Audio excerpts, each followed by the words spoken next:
C'est assez marrant comme anecdote. J'avais rendez-vous chez un phlébologue, et voilà. Donc les gens qui s'occupent des veines.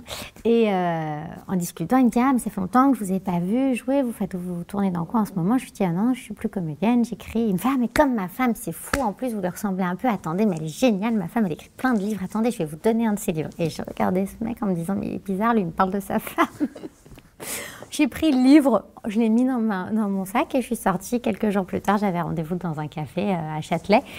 Et mon rendez-vous était en retard. Il y avait quelqu'un en face qui me regardait. J'avais envie d'éviter son regard. Donc, j'ai sorti le livre qui était au fond de mon sac que j'aurais sûrement jamais ressorti pour pouvoir éviter ce regard. Et là, je commence à lire le roman. Et il y a très vite la scène du rabbin qui est dans le spectacle. Et je me dis, ah là là, mais c'est du théâtre, c'est du théâtre, c'est du théâtre. J'ai fini le livre en espérant que rien n'allait s'opposer au fait que ça puisse être adapté au théâtre.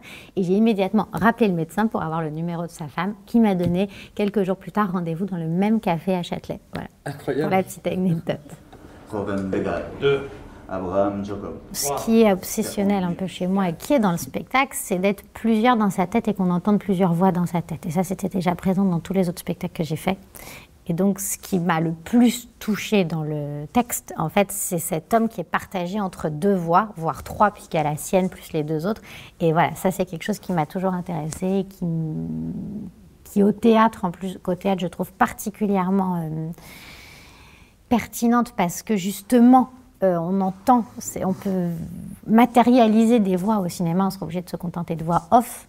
Pour ça, ce serait étonnant sinon. Et c'est vrai que ce thème, je pense qu'on peut être plusieurs dans... Enfin, moi, en tout cas, on est plusieurs dans ma tête. C'est peut-être pour ça que des fois, je parle vite ou que je fais des digressions étonnantes, mais ça m'intéresse.